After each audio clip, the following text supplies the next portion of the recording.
Morning बच्चों, मैं Vinod Kumar Pandey, SR girls intermediate college Harua Varanasi. मैं आपको जीव विज्ञान पढ़ाता हूँ और एक दो रोज पीछे मैंने आपको एक 6 से 7 मिनट का वीडियो भेजा था जीव विज्ञान के सिलेबस के बारे में जानकारी के लिए। तो आशा है कुछ बच्चे जो है उसको नोट किए होंगे, देखे होंगे। तो आज मैंने फिर सोचा कि हो सकता है बच्चे कुछ कम उस समय ऐड हुए हों जिसमें मैंने वो वीडियो भेजा था, इसलिए मैं आज पुनः बहुत शार्ट समय में यूनिट की जानकारी दे देता हूँ जो जीव विज्ञान इंटर फाइनल की है। क्लियर? तो आप लोग बोर्ड पे देखिए, जैसा कि मैंने पहले से ही लिख रखा है कि जो बायोलॉजी 12th फाइनल क्लास का सिलेबस है वह 5 यूनिट में डिवाइड है, 5th यूनिट में डिवाइड है। आप यहाँ पे लिख सकते हैं 5th यूनिट में डिवाइड है। पहली जो यूनिट है वह रिप्रोडक्शन। क्लियर? हम आप इसका हिंदी लिखना चाहें तो ये प्रजनन हो जाएगा। दूसरी जो यूनिट है जेनेटिक्स एंड इवोल्यूशन है, इसको हम आनुवंशिकी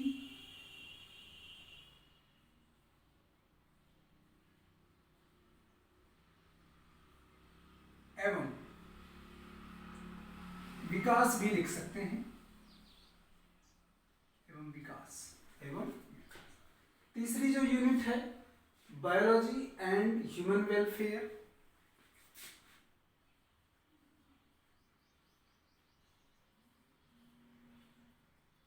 जीव विज्ञान एवं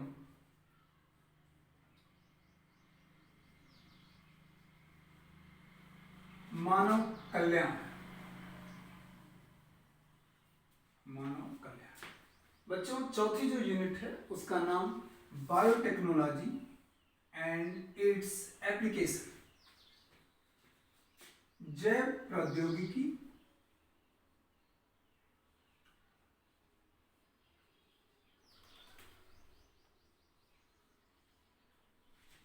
तथा इसके अनुप्रयोग। क्लियर? लास्ट जो यूनिट है वह इकोलॉजी एंड इन्वायरमेंट है, यानी आप इसे हिंदी में लिखना चाहें तो पारिस्थितिकी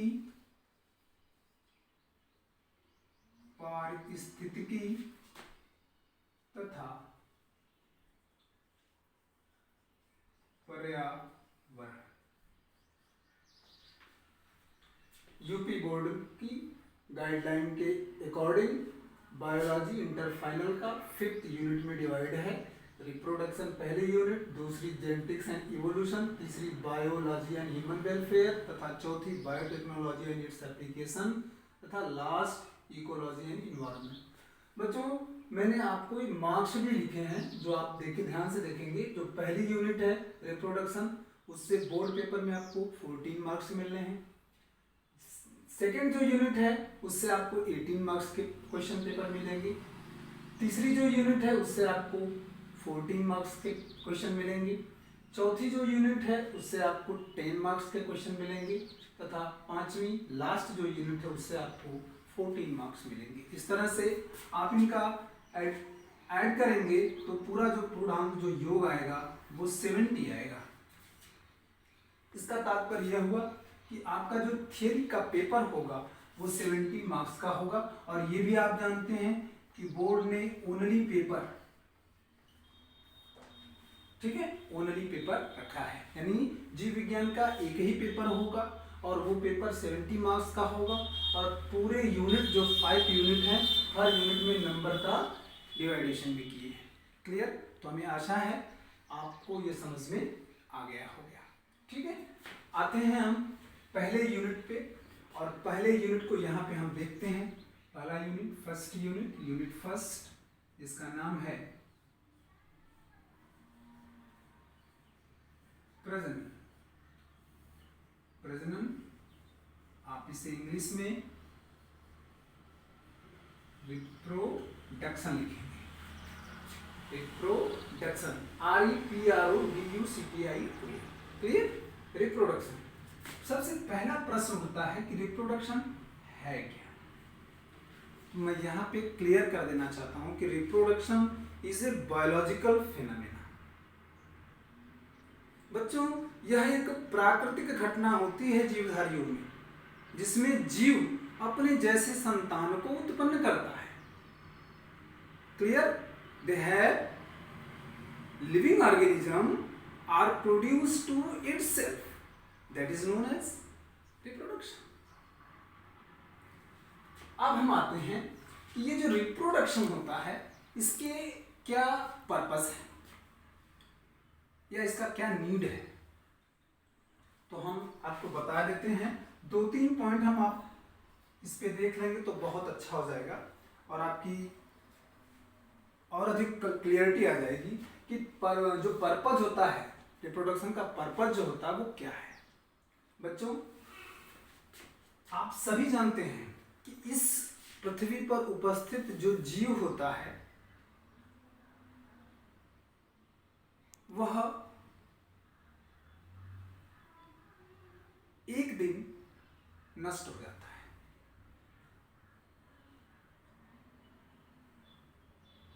जितने भी लिविंग बीइंग होते हैं उनका नष्टीकरण निश्चित है। क्लियर, तो नष्टीकरण निश्चित है अर्थात इसका मतलब ये हुआ कि जीव अगर अपने जैसे जीव को उत्पन्न नहीं करेगा तो जो कंटिन्यूटी जाति की होती है वो ब्रेक हो जाएगी। तो इसलिए पहला जो एम होता है वो होता है कंटिन्यूटी ऑफ स्पीसीज। क्लियर, यानी जीवों की निरंतरता बनी रहे, इसलिए जनन आवश्यक है या जनन की आवश्यकता है। क्लियर, दूसरा क्या होता है,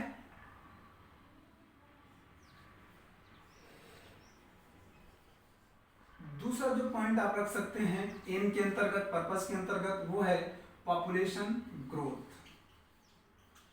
बच्चों, जनन ही एक ऐसा माध्यम है जिसमें किसी जाति के जीवों की संख्या बनी रहती है, जिसमें किसी भी जाति के जीवों की संख्या बनी रहती है। तो कहने का मतलब है कि पॉपुलेशन का जो ग्रोथ होता है वो मेंटेन होता है। ठीक, तीसरी पॉइंट को यहां पे आप रख सकते हैं वेरिएशन।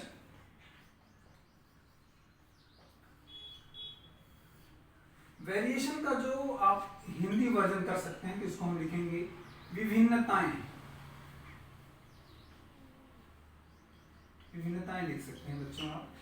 ये वेरिएशन क्या होता है, वेरिएशन का मतलब होता है कि एक ही पेरेंट्स के थ्रू, ठीक है, एक ही पेरेंट्स के थ्रू एक से जब अधिक संतानें उत्पन्न होती हैं तो उन संतानों के ऑर्गेनाइजेशन में, उन संतानों के बिहेवियर में, उन संतानों के स्ट्रक्चर में आपको अंतर देखने को मिलेगा। यही चीज वेरिएशन को बिलोंग करता है। तो ये सारी चीजें एम के अंतर्गत आए। क्लियर, और एक चीज हम आपको और बता देना चाहते हैं कि आखिरकार ये जो सारी घटनाएं होती हैं जो एम है रिप्रोडक्शन के अंतर्गत, उसके बाद एक और छोटा सा टर्म होता है जो जानना बहुत ही जरूरी है, लाइफ स्पान,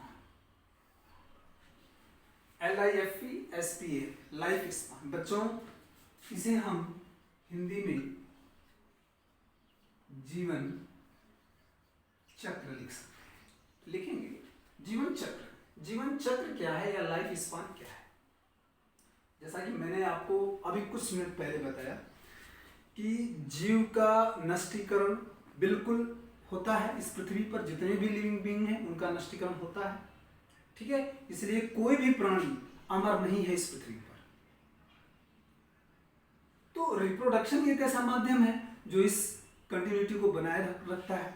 तो जो बात यहाँ पे आती है कि कि जो लाइफ स्पान है वो है क्या। लाइफ स्पान होता है कि जैसे मान लीजिए कोई जीव जब उत्पन्न होता है या किसी भी जीव के द्वारा जब संतान उत्पन्न होती है तो वह संतान विभिन्न अवस्थाओं को प्राप्त करते हुए, ध्यान दीजिएगा यहाँ पे, विभिन्न अवस्थाओं को प्राप्त करते हुए, जैसे पहली जो कंडीशन होती है वो इन्फेंट की होती है, क्लियर।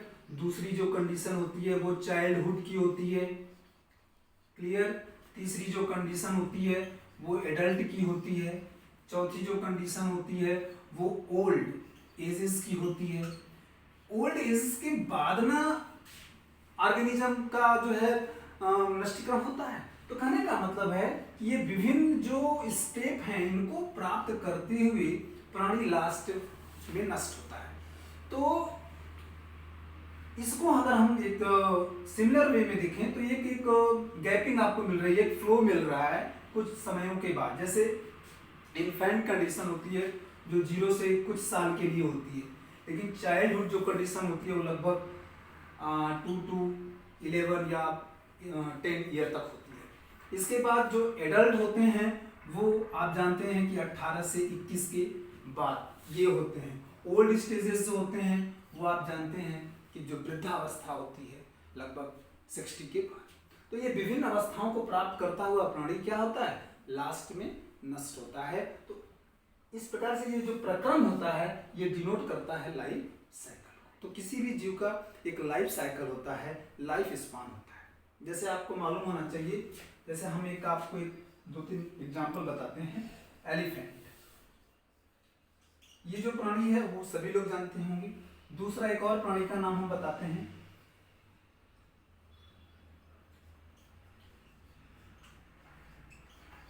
टॉर्टोइस। तीसरा जो प्राणी है, प्राणी इट मीन्स प्लांट बोल लेते हैं,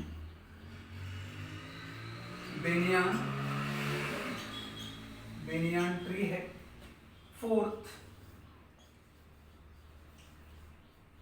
बटरफ्लाई है।